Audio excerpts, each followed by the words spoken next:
Welcome to Real Money UK, the show where we pull back the curtain on the real-life personal finance journeys happening right here in the UK. We scour the depths of Reddit, specifically the fantastic our UK personal finance community, to bring you the unfiltered, often surprising, and always relatable stories of money, triumphs, and sometimes, absolute disasters. And I'm Mark, thrilled to be here with Kate for our very first episode.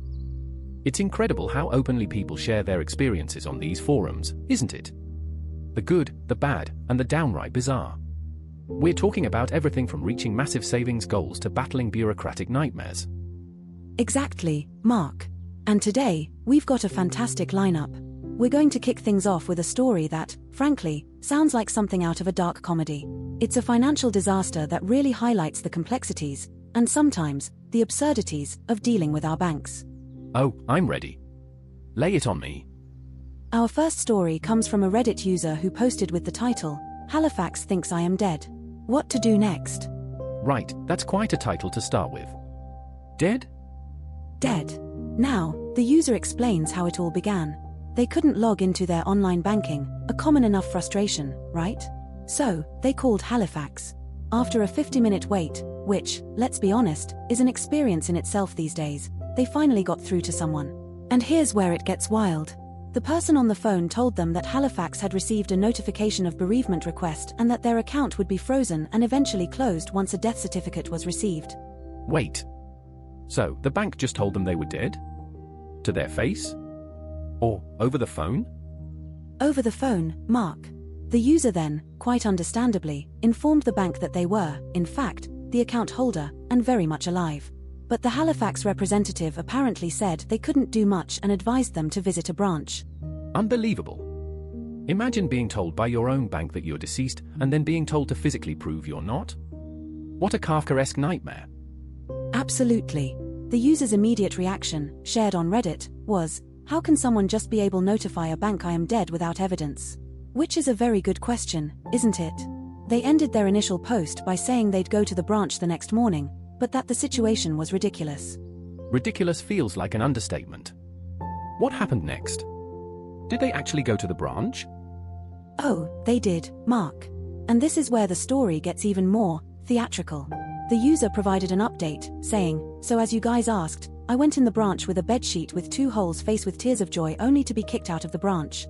No. They didn't. A bedsheet with 2 holes? That's brilliant.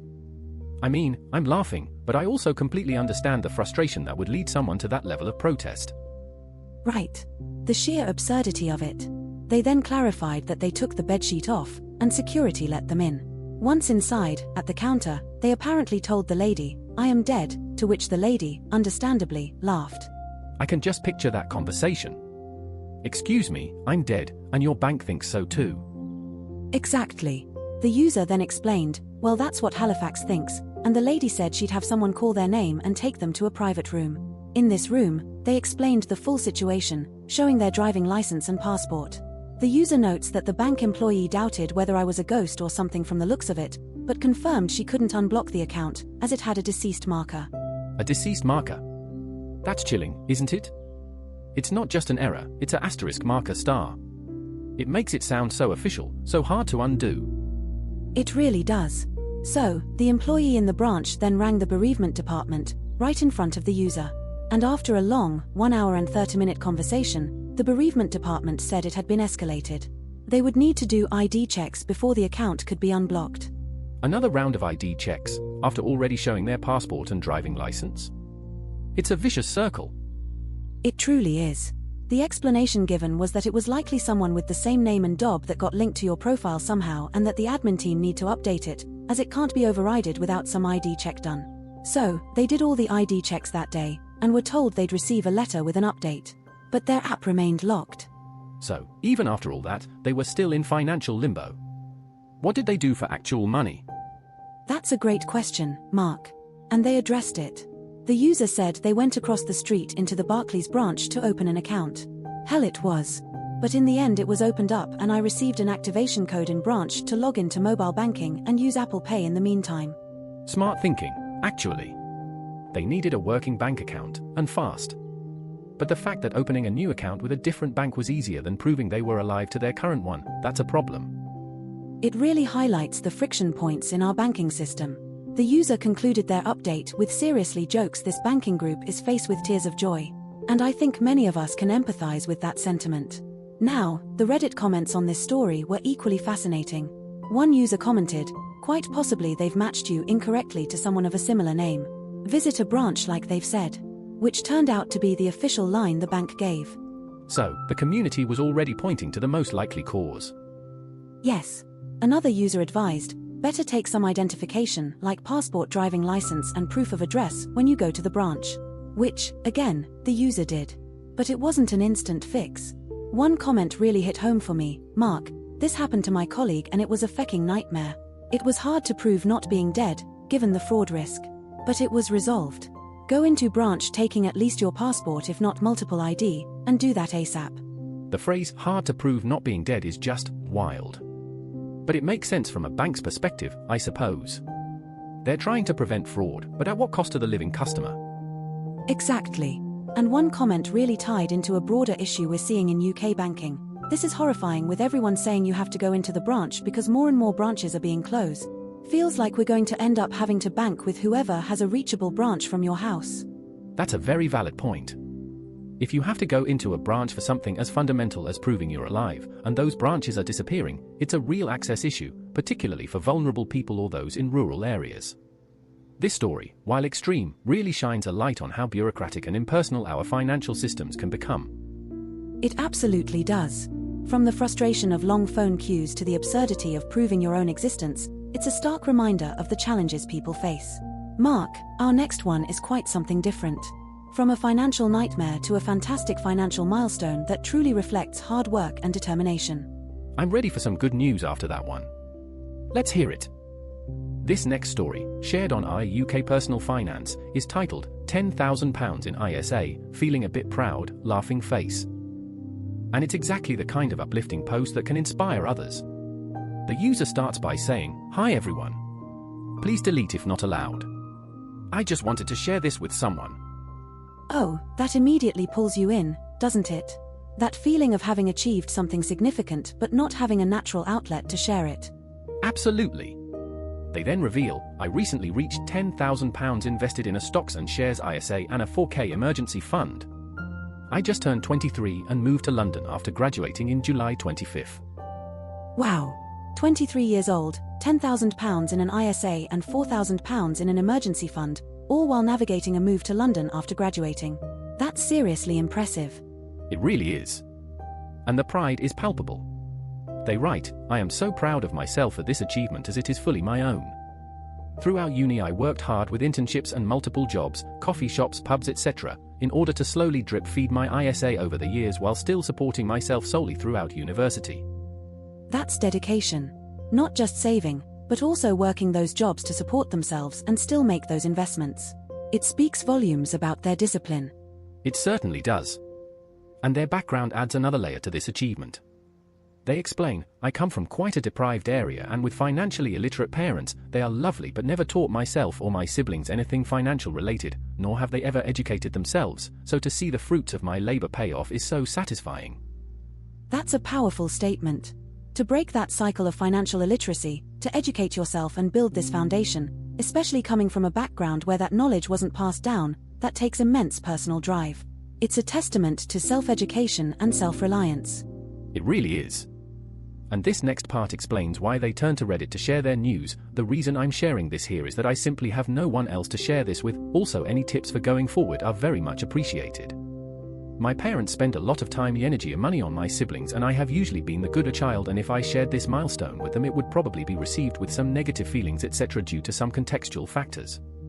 Basically it's better I just keep this to myself." That's heartbreaking, but also very real. Financial success, especially when it's hard won, can sometimes create unexpected tensions within families.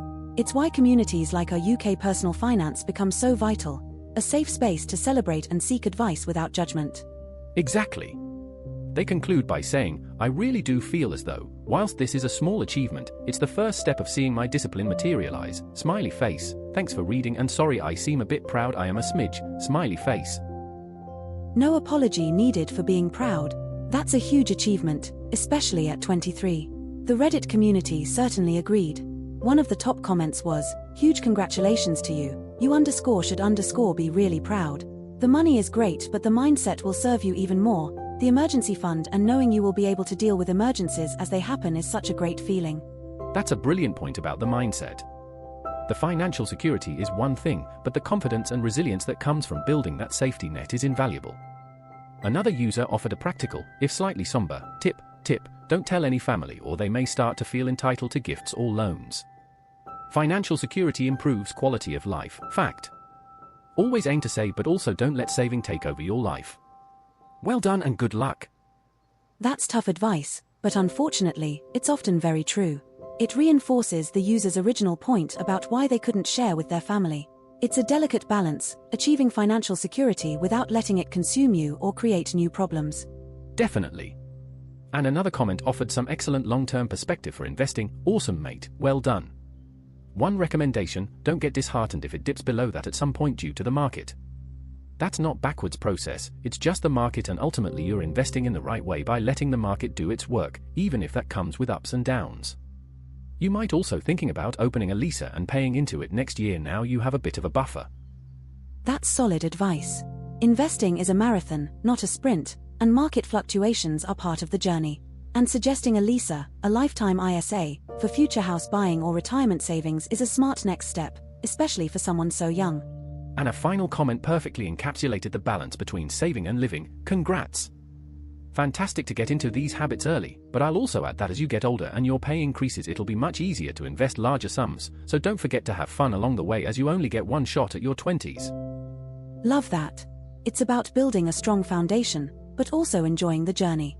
This story is a fantastic example of what's possible with discipline, self-education, and a supportive online community. It just goes to show that even small steps can lead to incredible achievements. Now, speaking of money and what's possible, our next story dives into a common misconception that many people have about taxes. It's a bit of a debate, really, and it's titled, "Why are so many people obsessed with avoiding the 40% bracket?" Oh, this is a good one. I feel like this comes up in conversations all the time.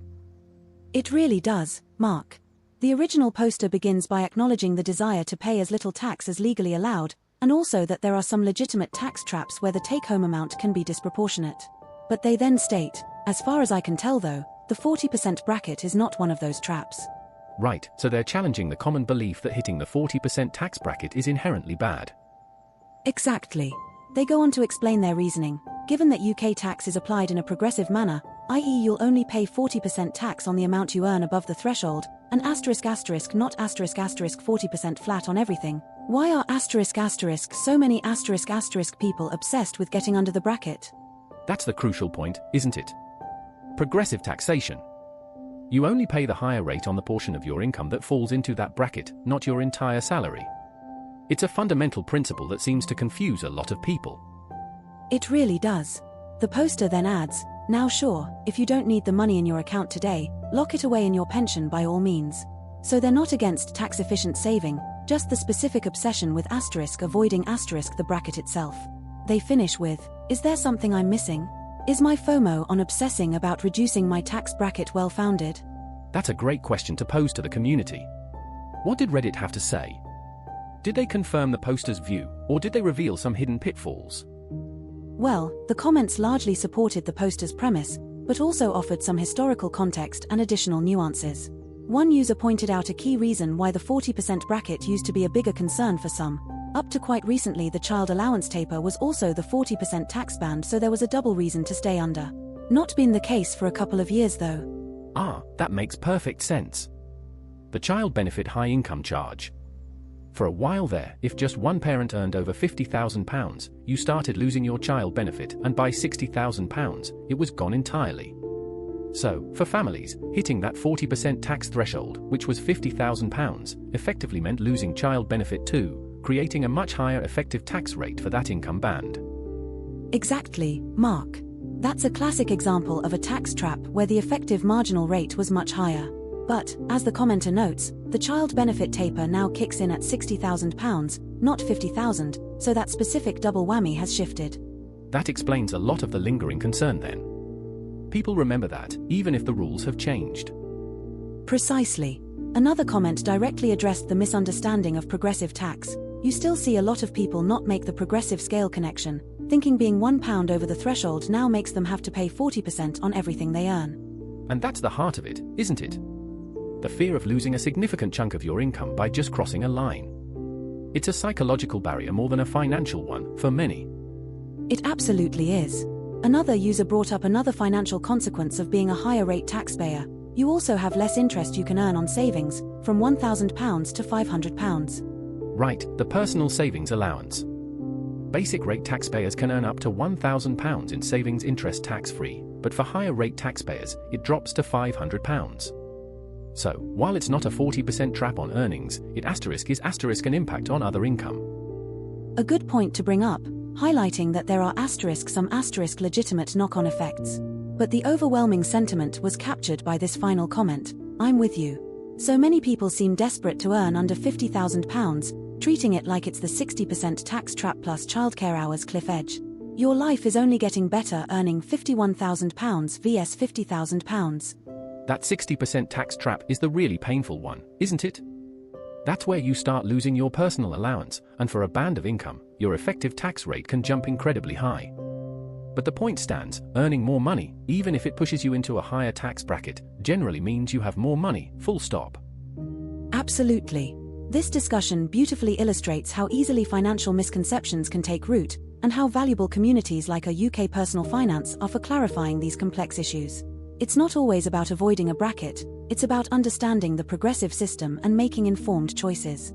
From proving you're not dead to celebrating major milestones and debunking tax myths, these stories really show the incredible range of financial experiences people are having across the UK. They certainly do. And it's a privilege to share them and learn from them here on Real Money UK. We hope you've enjoyed our first episode. That's Real Money UK for today. These stories are real, shared by people across the UK on Reddit.